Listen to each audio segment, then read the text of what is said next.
Pacific Theater, early morning, 1943. The jungle wakes before the men do. Mist clings to the canopy, hanging low between towering palms and knotted vines.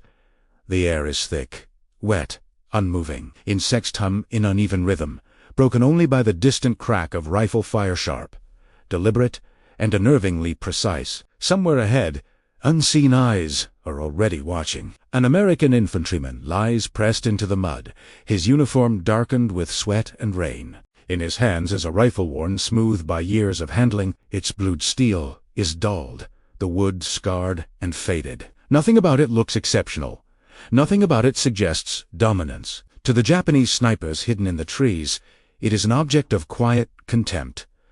Old, ordinary, and out of place in the modern war they believe they have mastered. For days, this stretch of jungle has belonged to them. Movement has meant death. Voices have been silenced before commands could form. Entire patrols have learned to freeze at the sound of a single shot. Then, slowly, the firing pattern changes. One crack answers another. Not rushed, not panicked. Measured, intentional. The jungle begins to fall silent, not with surrender, but with absence. Positions go quiet. Observation points disappear. And in the sudden stillness, something unfamiliar settles over the battlefield. Control. This moment did not come from superior numbers or advanced weapons, but from adaptation, patience, and a refusal to be underestimated.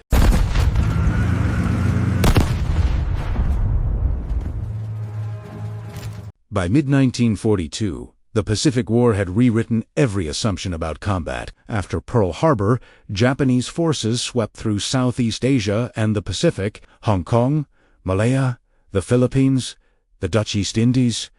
Victory was not accidental. It was the product of doctrine, preparation, and a deep belief in the skill of their soldiers, especially in environments where patience, concealment, and endurance mattered more than firepower. Nowhere did that belief feel more justified than in the jungle. Japanese infantry training emphasized movement through dense foliage, living with minimal supplies, and disappearing into terrain that swallowed the careless. Snipers became psychological weapons meant to stall, terrify, and dominate. A single hidden rifleman could halt and advance, force soldiers to crawl, and turn hesitation into paralysis. American units entering these jungles discovered how brutal this reality could be.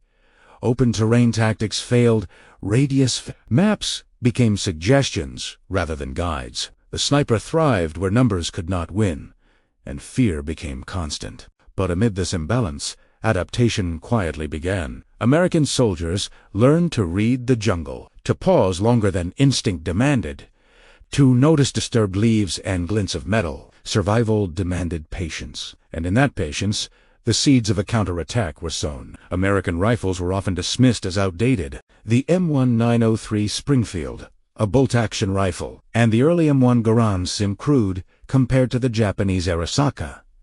Yet in practice, these weapons proved effective. Accuracy mattered more than rate of fire. Semi-automatic follow-ups allowed fleeting targets to be engaged. Iron sights were enough for men who learned to wait and observe. The Japanese assumed inferiority would guarantee easy kills. They underestimated patience, discipline, and adaptability. American units adapted quickly. Observation posts rotated. Patrols moved slowly. Fire was measured.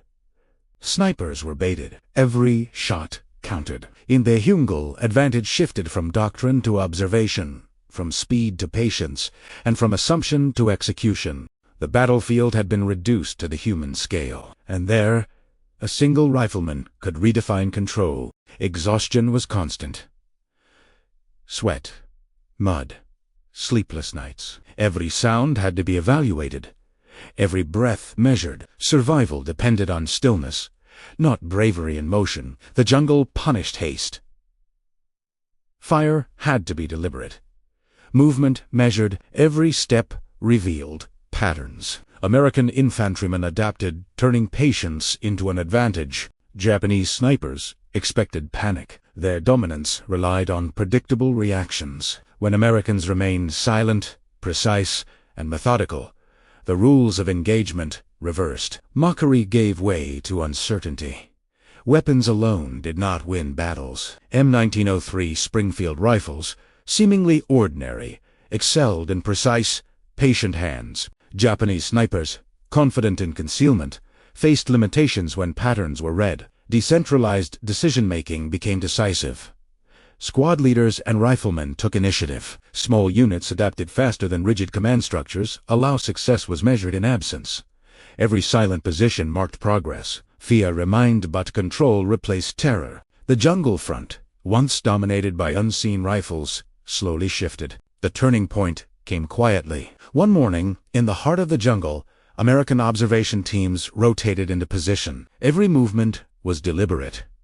Every sound catalogued. Hours passed without firing.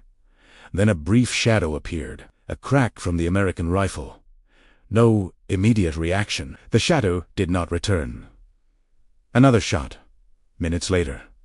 Silence followed. Positions went quiet, one by one. The Americans were no longer reacting. They were hunting. The jungle, once amplifying Japanese dominance, now concealed American intent. The final sniper held a narrow corridor. Each shot he fired was precise, shaping the final phase of the duel. American riflemen waited. One sliver of movement, one deliberate shot. The position went silent, abandoned. The jungle absorbed the absence. The battlefield changed. Movement resumed. Supplies moved forward. Wounded were evacuated without interruption. Control had shifted. What had been a front defined by fear was now shaped by skill, patience, and observation. The silence was immediate. Patrols moved without constant risk. Units regained confidence. Supply lines stabilized. Casualty evacuation improved. Reports emphasized counter-sniper discipline, careful observation, and deliberate fire. Even older weapons proved decisive in skilled hands. For the Japanese, the loss of sniper control carried deep implications. Training and experience could not be replaced quickly. Morale wavered. Positions were abandoned. The psychological advantage was gone. The lessons traveled beyond this jungle. American units refined jungle warfare doctrine. Observation, patience, and decentralized decision-making became standard. Small units achieved disproportionate results. Japanese forces adapted cautiously, relocating more frequently and avoiding predictable positions. Morale and confidence were affected. The jungle no longer guaranteed dominance. Control of the front had shifted, quietly, irreversibly. One rifle, one patient soldier, had rewritten expectation. The jungle returned to its natural rhythm. Sunlight filtered through leaves. Insects droned. Birds called, yet the battlefield had changed. Dominance is never guaranteed by numbers or doctrine alone. Skill, patience, and adaptation can overturn expectation. One rifle, seemingly ordinary, became a tool of consequence. Observation, discipline, and precise action proved decisive. The jungle rewarded those who endured longer, waited, and acted deliberately. The laughter of the enemy was gone. In its place was measured, silence earned through resilience, skill, and the quiet power of a determined soldier.